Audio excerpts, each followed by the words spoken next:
Weeds, gardener's worst nightmare, right after slugs.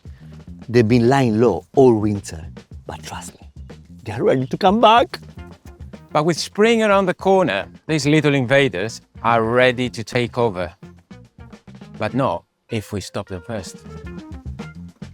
In this video, we're going to show you how we control weeds in order to not take over. So your vegetable can thrive and don't struggle for space. So let's do it. Let's plot it.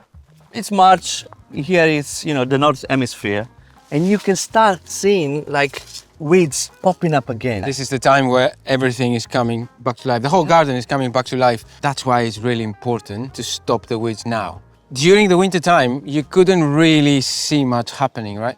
So as soon as the weather and the sun goes a little bit higher up, you start seeing all that stored energy that was underneath the ground start coming up with new leaves. Usually what we see on the top is just a small part.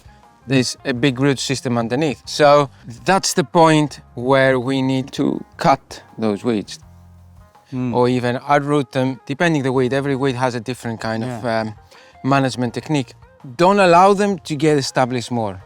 Every year when we keep suppressing them, we are taking a step towards, let's say, winning the battle. We don't need to eradicate all the weeds, and we will never be able. Like, the soil here has like a deposit of weeds for the last 50, 60 years. There's like thousands of seeds buried waiting to germinate.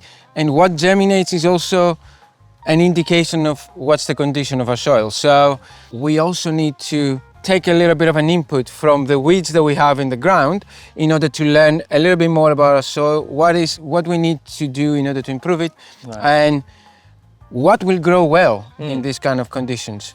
So this is like a supermarket of weeds at the moment, What kind of varieties we have here now? The main one used to be ground elder, but we seem to have taken it a little back. This one is starting to take over at the moment. It has a bit of the turnip look or something. What is it? This is called St. Anthony's turnip, and we don't even know how it came here. Could it be brought in by the compost that we got, Yeah, it's very possible that it came out because we added some compost here from somebody that was giving it away from the garden. So it's very possible that it came from them because we didn't used to have that. It looks like it's just on this patch, no? Yeah, and it's spreading. I remember it being just here, but look at this now. It's going all over the place. Wow, look at those roots. Yeah, makes an extensive root system. Hello, my friend. I'm the turnip. St. Anthony's turnip. But the main weed we had over here, it was ground elder. So yeah, you can see how it's forking. Different parts were coming from here, a different one here, different one here. So, and it keeps going and it spreads. And ground elder is famous for taking over large areas, and it can start from one little plant. Look how big is this? So long. With the cardon application, we've managed to control it so much more. At the moment, we still have a lot, especially in this area. We've done less comparing to here and to down there. We've done less over here, but it's definitely much more manageable. So this is the case here. Ground elder. If you want to get rid of it, you need to dig the whole thing up and get rid of all the roots. And you might leave something behind and it might come back. So you need to be on top of it. The more you cut it as soon as it comes up, the less power the leaves can send down to the roots, and the roots are getting weaker. So over time, it will die back. Don't compost this, it will not die back. So when you put it back on your ground, this will stay dormant in the compost for the 6-7 months that you have it there maturing. And then you bring it back to your soil, it will re-establish and it will, again, new growth will come up. So what about this one here? So this is Groundsel. It's not a perennial one, but it has already gone to seed with thousands of seed waiting to go on the ground, and that will be everywhere next season. And this is very early, end of winter, beginning of spring, and it's already going to seed. It's already flowering.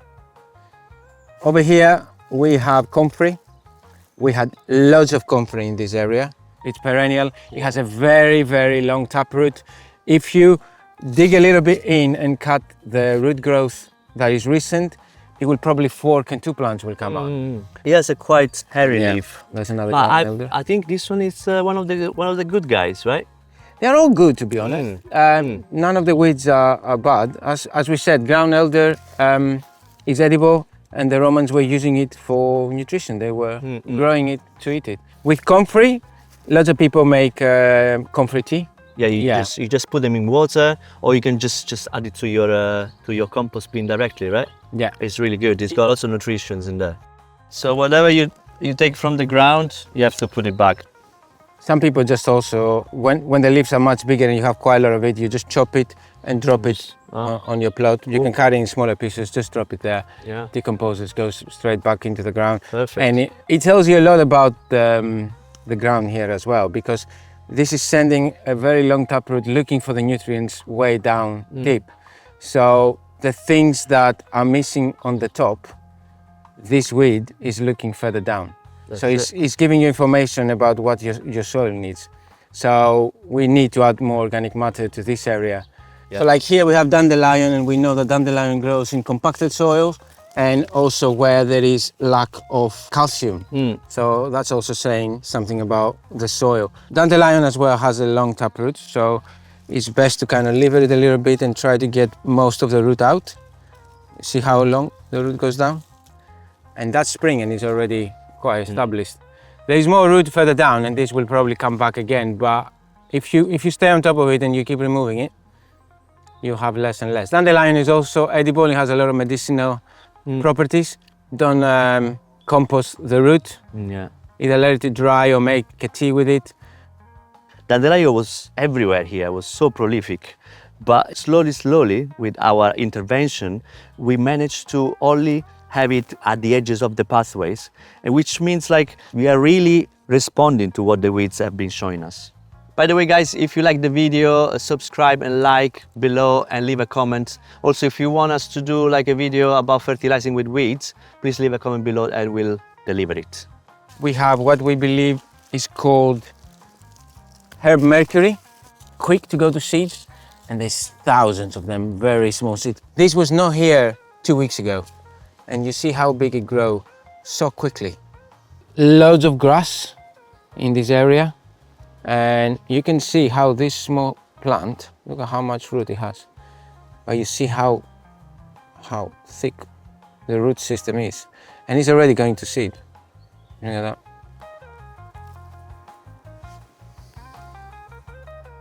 This one is another one that we have loads, but it was mainly growing on the edges, and it's called Cleaver, or in England a popular name is Sticky Willy, because it has very shallow, a thin root, and it usually breaks, but it makes this kind of ball-like seeds that they have some very sticky things like Velcro, and they stick on animals' fur, on your trousers, on your shoes, and then you carry them around and they keep seeding everywhere.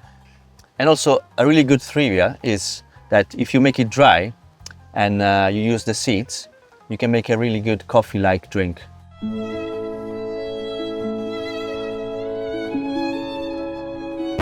That's a very good example of cleaver and how big and prolific it gets very quickly, and it already has small seeds that they will grow.